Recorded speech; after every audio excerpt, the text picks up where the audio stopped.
ఇలా చాలా చాలా ఆశ్చర్యంగా ఉన్నది. అసలు కరీంనగర్ జిల్లాలలో గౌరవనీయులు బండి సంజయ్ గారు ఏం మాట్లాడుతున్నాడు అనేది ఇలా అందరూ కూడా ఆలోచించాలి, గమనించాలని నేను విజ్ఞప్తి చేస్తా ఉన్నాను. ఇలా బండి సంజయ్ గారు బీజేపీ పార్టీలో ఉన్నారా లేకుంటే బండి సంజయ్ గారు కాంగ్రెస్ పార్టీలో ఉన్నారా ఒక్కసారి తన ఆలోచన చేసుకోవాలని నేను విజ్ఞప్తి చేస్తా ఉన్నాను. ఇలా బీజేపీ పార్టీ ఎజెండా మాట్లాడుతున్నారా, రేవంత్ రెడ్డి గారు ఎజెండా మాట్లాడుతున్నారా, ఇలా బండి సంజయ్ గారు గుండె మీద చేసుకొని ఆలోచన చేయాలని నేను విజ్ఞప్తి చేస్తాను.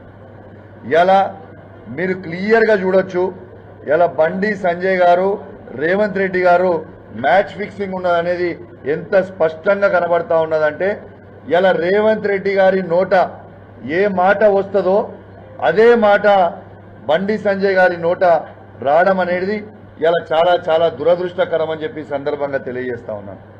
ఇలా బండి సంజయ్ గారు ఇలా మేము ఒకటే అడుగుతా ఉన్నాం మిమ్మల్ని, ఇలా మా కేటీఆర్ గారు ఏమని అడిగిరు వచ్చి,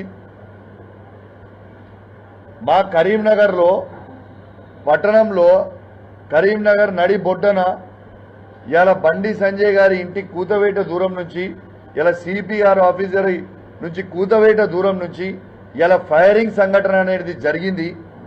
ఇలా ఇది పూర్తి ప్రభుత్వం ఫెయిలియర్ అని మేము చెప్తే ఇలా బండి సంజయ్ గారు తిట్టాల్సింది రేవంత్ రెడ్డి గారినా కేటీఆర్ గారినా?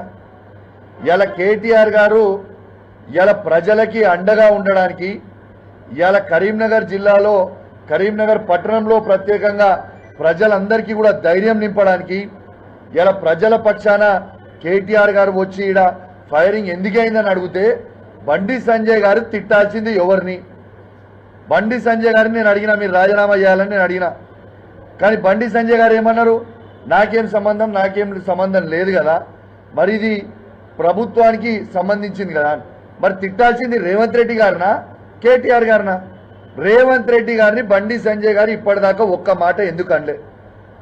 ఇదే కరీంనగర్ ప్రజలు నీకు ఓటేసి 2 సార్లు పార్లమెంట్ సభ్యునిగా నేను ఎన్నుకున్నారు కదా, మరి వాళ్ళ పక్షాన నిలబడి ఇలా బండి సంజయ్ గారు రేవంత్ రెడ్డి గారిని ఈ ఫైరింగ్ ఇన్సిడెంట్ అయితే ఈ ప్రభుత్వాన్ని కానీ రేవంత్ రెడ్డి గారిని ఎందుకు తిడతలేరు, ఎందుకు ప్రశ్నిస్తలేరు?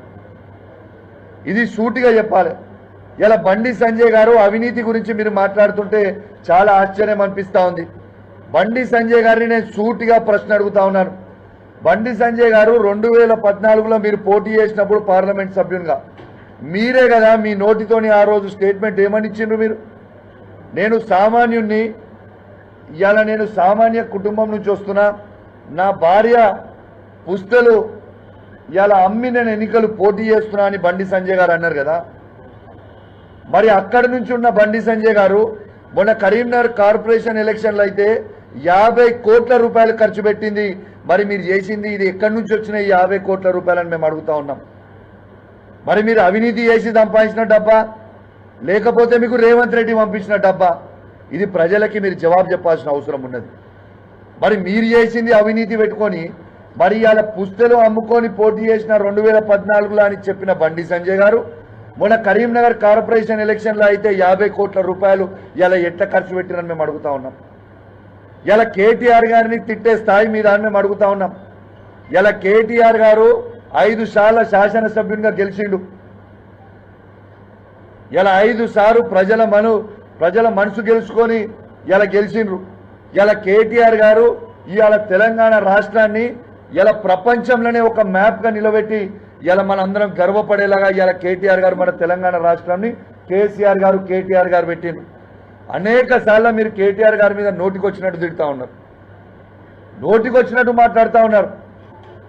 ఇలా నేను ఒకటే అడుగుతున్నా బండి సంజయ్ గారు, నేను ఛాలెంజ్ విసురుతా ఉన్నా, నీకు దమ్ము ధైర్యం ఉంటే నువ్వు మొగనువే అయితే నేను సవాల్ విసురుతున్నా కరీంనగర్ గడ్డ మీద నుంచి రా, ఈ గీతా భవన్ చౌరస్తాలో చెప్పు, నువ్వు టేక్ టైం మా కేటీఆర్ గారిని నేను తీసుకొని వస్తా. ఇలా ఏ సబ్జెక్టు మీద మాట్లాడదామో చెప్పు. ఇలా ఉట్టిగా మమ్మమ్మ పెబ్బెబ్బే కాదు. బండి సంజయ్ గారు నీకు దమ్ముంటే సబ్జెక్టు మీద చర్చ పెడదాందా? ఇరిగేషన్ మీద చర్చ పెడతావా? కేటీఆర్ గారితో దా వస్తాడు మా కేటీఆర్ గారు. సివిల్ సప్లై మీద చర్చ పెడతావా? దా వస్తాడు. నీ హోమ్ డిపార్ట్మెంట్ మీద చర్చ పెడతావా? దా వస్తారు. ఐటీ ఇండస్ట్రీస్ మీద పెడతావా? వస్తాడు. దా కరీంనగర్ పట్టణంలో ఇలా కేటీఆర్ గారు ఎంత, కమలాకర్ గారు ఎంత అభివృద్ధి చేసిండో దాని మీద చర్చ పెడదామా? దా వస్తాం, చూద్దాం. దా ఇవన్నిటి మీద చర్చ పెట్టండి. మీరు సబ్జెక్టు మాట్లాడండి తప్పితే మీరు సబ్జెక్టు మాట్లాడకుండా మెమ్మెమ్మే తెత్తెత్తే పెప్పెప్పే అంటే కలవదు బండి సంజయ్ గారు. మీరు నోటికి వచ్చినట్టు కేటీఆర్ గారి మీద మాట్లాడితే మేము కూడా నోటికి వచ్చినట్టు కంటే మాట్లాడగలుగుతాం, నీకంటే ఎక్కువ మాట్లాడగలుగుతాం. నోటికి వచ్చినట్టు నీకంటే ఎక్కువ మాకు కూడా మాటలు వస్తాయి.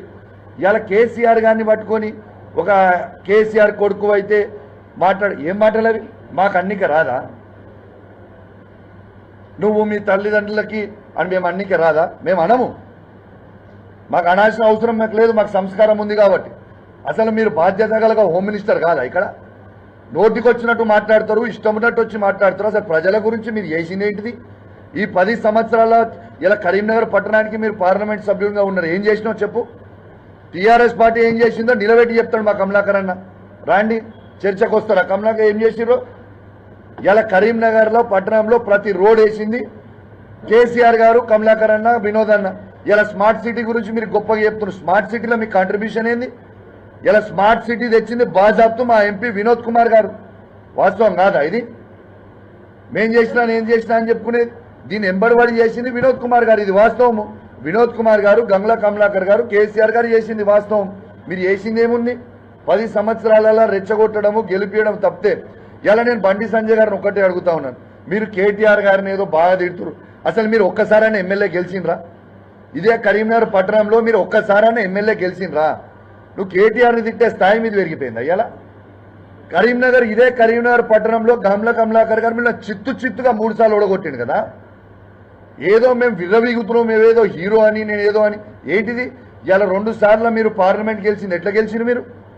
నరేంద్ర మోడీ గారు వేవ్లో గెలిచిరు, అది మోడీ గారికి ఓటేసిరు జనం. ఇలా మీరు చేసింది ఏముంది?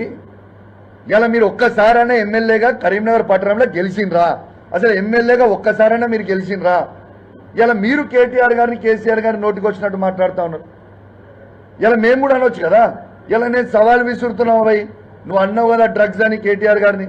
రా, కేటీఆర్ గారు టెస్ట్కి రావడానికి సిద్ధంగా ఉన్నారు, టైం డేట్ ఫిక్స్ చేయి.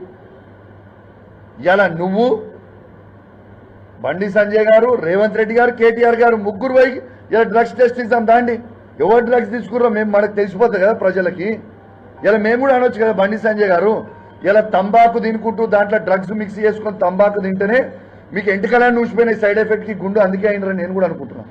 మరి మీకు కూడా డ్రగ్స్ టెస్ట్ ఇవ్వాలి, ఖచ్చితంగా ఇవ్వాలి బండి సంజయ్ గారు మీకు కూడా. ఇలా మాట్లాడుకునేది నోటికి వచ్చినట్టు మీరు మాట్లాడితే నోటికి వచ్చినట్టు మేము మాట్లాడలేమా? మాకు రాదా? మాకు చేత కాదా? ఇలా డ్రగ్స్ టెస్ట్కి రాని మరి సిద్ధంగా ఉన్నారు మేము కూడా.